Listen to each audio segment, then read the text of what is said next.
आइए भक्तों, आज सुनते हैं परिवर्तिनी एकादशी व्रत का पारण का समय। जाने व्रत खोलने के बाद किन चीजों का दान है शुभ। तो एक बार बोलिए प्रेम से विष्णु भगवान की जय, लक्ष्मी माता की जय। आज परवर्तिनी एकादशी है। परवर्तिनी एकादशी को जलझुलनी एकादशी भी कहा जाता है। पौराणिक मान्यता है कि परवर्तिनी एकादशी पर भगवान विष्णु अपनी निद्रा के समय आज के दिन ही करवट बदलते हैं। इस कारण परवर्तिनी का दिन भगवान विष्णु की स्तुति के लिए विशेष माना जाता है। आप अगर परवर्तिनी एकादशी पर व्रत रख रहे हैं तो आपको पारण के समय यानी व्रत खोलने के समय के बारे में जरूर जान लेना चाहिए, क्योंकि एकादशी व्रत में पारण का भी बहुत महत्व होता है। साथ ही पारण के बाद कुछ चीजों का दान जरूर करना चाहिए। आइए जानते हैं परवर्तिनी एकादशी व्रत का पारण का समय और व्रत के नियम। परवर्तिनी एकादशी व्रत का पारण का समय। परवर्तिनी एकादशी व्रत का पारण 15 दिसंबर की सुबह 6:06 से सुबह 8:34 पर किया जाएगा। आप इस समय के दौरान अपना व्रत खोल सकते हैं, जबकि पारण तिथि के दिन द्वादशी की समाप्ति शाम 6:12 पर होगी। परवर्तिनी एकादशी के पारण के बाद क्या दान करें। परवर्तिनी एकादशी का विधि विधान के साथ पालन करके आपको कुछ चीजों का दान जरूर करना चाहिए। पुराणों में दान का बहुत महत्व बताया गया है। चावल का दान करें। एकादशी पर चावल खाना वर्जित माना जाता है, लेकिन व्रत खोलने के अगले दिन चावल का दान जरूर करना चाहिए। आप किसी गरीब, जरूरतमंद या फिर मंदिर में जाकर चावल का दान कर सकते हैं। एकादशी के अगले दिन चावल खाकर ही पारण किया जाता है। छत्ते का दान करें। भाद्रपद में परवर्तिनी एकादशी आती है। यह मौसम बारिश का होता है, इसीलिए छाते का दान भी किया जाता है। छाते का दान का अर्थ है किसी की जल से रक्षा करने से है, इसीलिए आप पारण के बाद किसी गरीब और जरूरतमंद को छाते का दान जरूर करें। वस्त्र का दान। अन्न के साथ किसी को वस्त्र दान करने का भी विशेष महत्व है, इसीलिए एकादशी के अगले दिन पारण के बाद आपको वस्त्र का दान करना चाहिए। आप किसी गरीब, जरूरतमंद के अलावा घर में किसी बुजुर्ग को भी वस्त्र दान कर सकते हैं। आटे का दान। परवर्तिनी एकादशी व्रत के बाद आपको आटे का दान जरूर करना चाहिए। आटे का दान भी बहुत शुभ माना गया है। दान के लिए जरूरी नहीं है कि आप एक बोरी आटे का दान ही करें, बल्कि अपने सामर्थ्य के अनुसार आपको किसी गरीब या जरूरतमंद को दान करना चाहिए। इससे आपके व्रत का महत्व बढ़ जाता है। तो एक बार बोलिए प्रेम से विष्णु भगवान की जय, लक्ष्मी माता की जय। द्वादशी के दिन सुनी जाने वाली कहानी एवं कथा। तुलसी माता की कथा, राधे कृष्ण की कथा एवं द्वादशी की कथा। तो एक बार बोलिए प्रेम से तुलसी माता की जय, राधे कृष्ण भगवान की जय, विष्णु भगवान की जय, शालिग्राम भगवान की जय। तुलसी माता की महिमा की कथा। इस कथा के अनुसार एक कुटुंब में ननद तथा भाभी साथ रहती थी। ननद का विवाह अभी नहीं हुआ था। वह तुलसी के पौधे की बहुत सेवा करती थी, लेकिन उसकी भाभी को यह सब बिल्कुल भी पसंद नहीं था। जब कभी उसकी भाभी को अत्यधिक क्रोध आता तब वह उसे ताना देते हुए कहती कि जब तुम्हारा विवाह होगा मैं तो तुलसी की बरातियों को खाने को दूंगी और तुम्हारे दहेज में भी तुलसी ही दूंगी। कुछ समय बीत जाने पर ननद का विवाह पक्का हुआ। विवाह के दिन भाभी ने अपनी कथनी के अनुसार बरातियों के सामने तुलसी का गमला फोड़ दिया और खाने के लिए कहा। तुलसी की कृपा से वह फूटा हुआ गमला अनेक स्वादिष्ट पकवानों में बदल गया। भाभी ने गहनों के नाम पर तुलसी की मंजरी से बने गहने पहना दिए। वह सब भी सुंदर सोने जवाहरात में बदल गए। भाभी ने वस्त्र के स्थान पर तुलसी का जनेऊ रख दिया। वह रेशमी तथा सुंदर वस्त्र में बदल गया। ननद के ससुराल में उसके दहेज की बहुत प्रशंसा की गई। यह बात भाभी के कानों तक भी पहुंची। उसे बहुत आश्चर्य हुआ। उसे अब तुलसी माता की पूजा का महत्व समझाया। भाभी की एक लड़की थी। वह अपनी लड़की से कहने लगी कि तुम भी तुलसी का सेवा किया करो, तुम्हें भी बुआ की तरह फल मिलेगा। वह जबरदस्ती अपनी लड़की से सेवा करने को कहती, लेकिन लड़की का मन तुलसी सेवा में नहीं लगता था। लड़की के बड़ी होने पर उसके विवाह का समय आता है। तब भाभी सोचती है कि जैसा व्यवहार मैंने अपनी ननद के साथ किया था, वैसे ही मैं अपनी लड़की के साथ भी करती हूँ, तो यह भी गहनों से लग जाएगी और बारातियों को खाने में पकवान मिलेंगे। ससुराल में इसे भी बहुत इज्जत मिलेगी। यह सोचकर वह बारातियों के सामने तुलसी का गमला खोल देती है, लेकिन इस बार गमले की मिट्टी मिट्टी ही रहती है। मंजरी तथा पत्ते भी अपने रूप में ही रहते हैं। जनेऊ भी अपना रूप नहीं बदलता है। सभी लोग तथा बारातियों द्वारा भाभी की बुराई की जाती है। लड़की के ससुराल वाले भी लड़की की बुराई करते हैं। भाभी कभी ननद को नहीं बुलाती थी। भाभी ने सोचा मैं बहन से मिलकर आता हूँ। उसने अपनी पत्नी से कहा और कुछ उपहार बहन के पास ले जाने की बात कही। भाभी ने थैले में जवार भरकर कहा कि और कुछ नहीं है, तुम यही ले जाओ। वह दुखी मन से बहन के चल दिया। वह सोचता रहा कि कोई भाई अपने बहन के घर जुआर ले कैसे जा सकता है। यह सोचकर वह एक गौशाला के पास रुका और जुआर का थैला गाय के सामने पलट दिया। तभी गाय पालने वाले ने कहा कि आप गाय के सामने हीरे मोती तथा सोना क्यों डाल रहे हो। भाई ने सारी बात उसे बताई और धन लेकर खुशी से अपनी बहन के घर की ओर चल दिया। दोनों बहन भाई एक दूसरे को देखकर अत्यंत प्रसन्न हुए। हे तुलसी माता, जैसे आपने उस ननद पर कृपा करी है, वैसे ही सब पर करना। कहानी सुनने वाले एवं हुंकार भरने वाले पर कृपा बरसाना, और जैसे भाभी पर किया है वैसे किसी पर नहीं करना। तो एक बार बोलिए प्रेम से तुलसी माता की जय, शालिग्राम भगवान की जय। इस कथा के बिना द्वादशी के पारण अधूरा माना जाता है। बरसाने में एक संत की कथा। एक संत बरसाना में रहते थे और हर रोज सुबह उठकर यमुना जी में स्नान करके राधा जी के दर्शन करने जाया करते थे। यह नियम हर रोज का था। जब तक राधा रानी के दर्शन नहीं कर लेते थे, तब तक जल भी ग्रहण नहीं करते थे। दर्शन करते करते तकरीबन उनकी उम्र 80 वर्ष की हो गई। आज सुबह उठकर रोज की तरह उठे और यमुना में स्नान किया और राधा रानी के दर्शन को गए।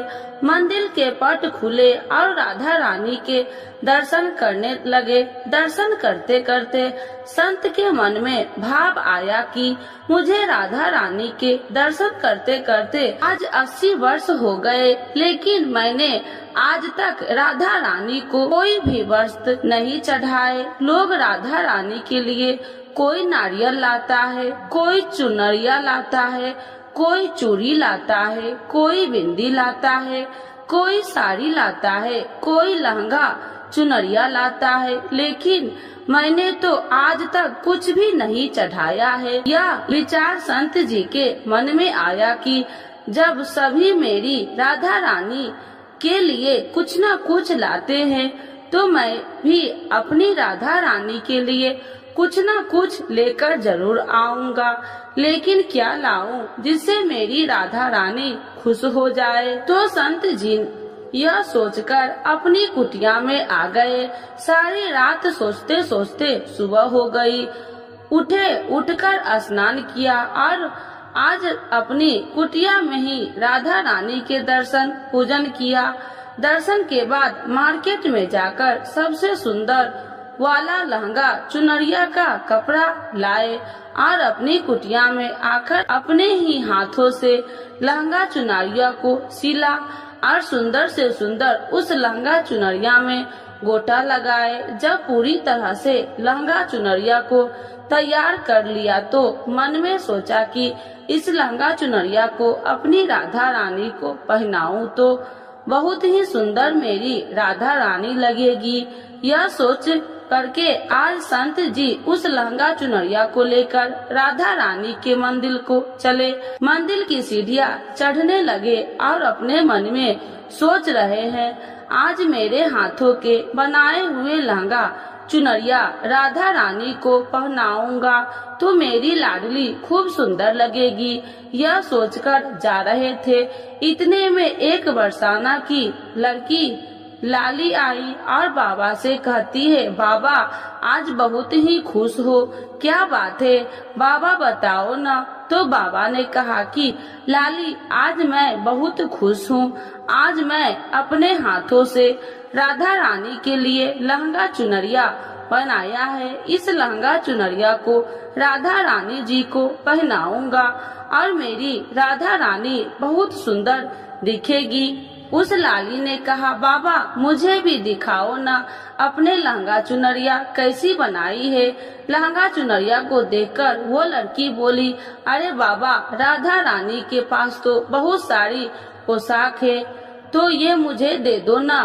तो महात्मा बोले कि बेटी तुमको मैं दूसरी बाजार से दिलवा दूंगा, ये तो मैं अपने हाथ से बनाकर राधा रानी के लिए लेकर जा रहा हूँ, तुमको और कोई दूसरा दिलवा दूंगा।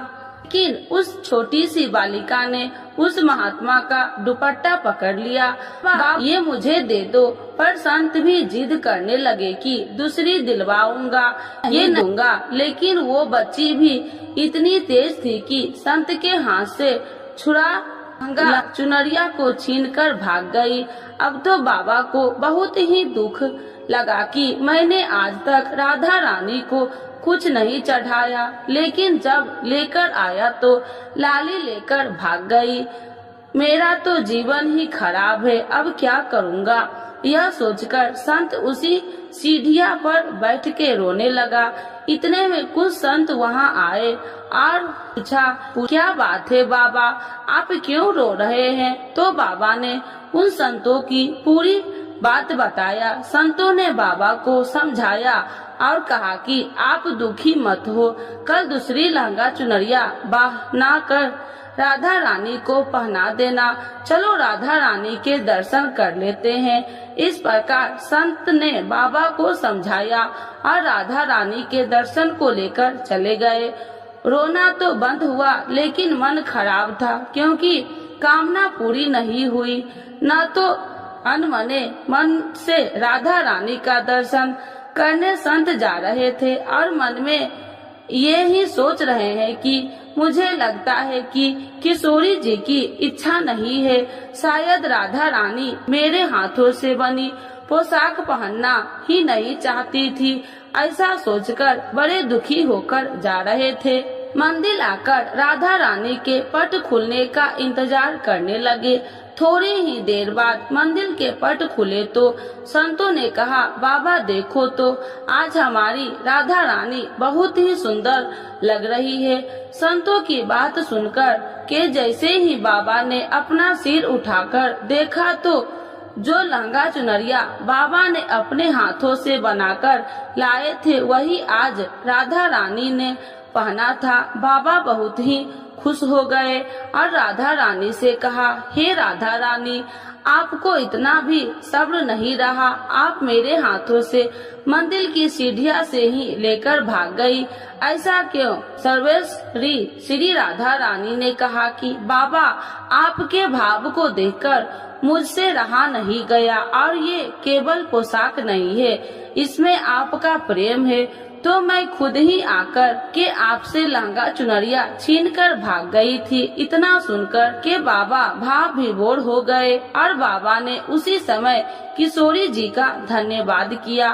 तो एक बार बोलिए प्रेम से श्री राधा रानी की जय, राधे कृष्ण भगवान की जय। तो आइए भक्तों, आज जानते हैं भीष्म द्वादशी की यह पौराणिक कथा। भीष्म द्वादशी के बारे में प्रचलित एवं पौराणिक कथा के अनुसार राजा शांतनु की रानी गंगा के देवव्रत नामक पुत्र को जन्म दिया और उसके जन्म के बाद गंगा शांतनु को छोड़कर चली जाती है, क्योंकि उन्होंने ऐसा वचन दिया था। शांतनु गंगा के वियोग से दुखी रहने लगते थे, परंतु कुछ समय बीतने के बाद शांतनु गंगा नदी पार करके लिए मत्स्य गंधा नामक की कन्या से नाव में बैठते हैं और उसके रूप सौंदर्य पर मोहित हो जाते हैं। राजा शांतनु कन्या के पिता के पास जाकर उनकी कन्या के साथ विवाह करने का प्रस्ताव रखते हैं, परंतु मत्स्य गंधा के पिता राजा शांतनु के समक्ष एक शर्त रखते हैं कि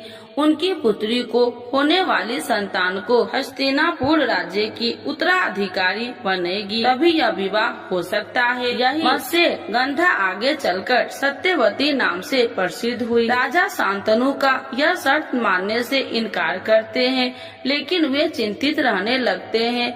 देवव्रत को जब पिता का चिंता का कारण मालूम पड़ता है, तो वह अपने पिता के समक्ष आजीवन विवाहित रहने का संकल्प लेते हैं। पुत्र की इस प्रतिज्ञा को सुनकर राजा शांतनु उन्हें इच्छा मृत्यु का वरदान देते हैं। इस प्रतिज्ञा के कारण देवव्रत भीष्म पितामह के नाम से प्रसिद्ध हुए। जब महाभारत का युद्ध होता है, तो भीष्म पितामह कौरवों की तरफ से युद्ध लड़ रहे होते हैं और भीष्म पितामह के युद्ध कौशल से कौरव जीतने लगते हैं। जब भगवान श्री कृष्ण एक चाल चलते हैं और सिंखरी को युद्ध में उनके समक्ष खड़ा कर देते हैं। अपनी प्रतिज्ञा अनुसार सिंखरी पर शस्त्र न उठाने के कारण भीष्म युद्ध क्षेत्र में अपने शस्त्र त्याग देते हैं, जिसने अन्य योद्धा अवसर पाते ही उन पर तीरों की बौछार शुरू कर देते हैं।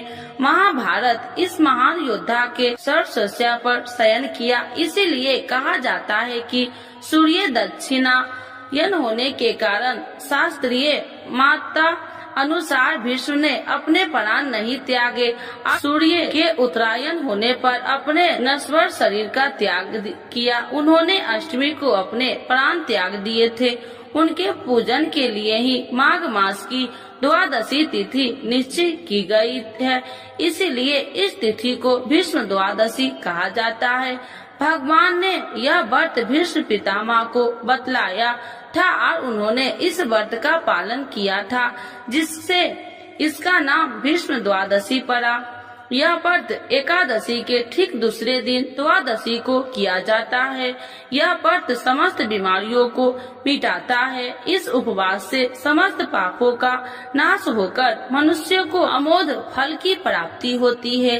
तो एक बार बोलिए प्रेम से विष्णु भगवान की जय।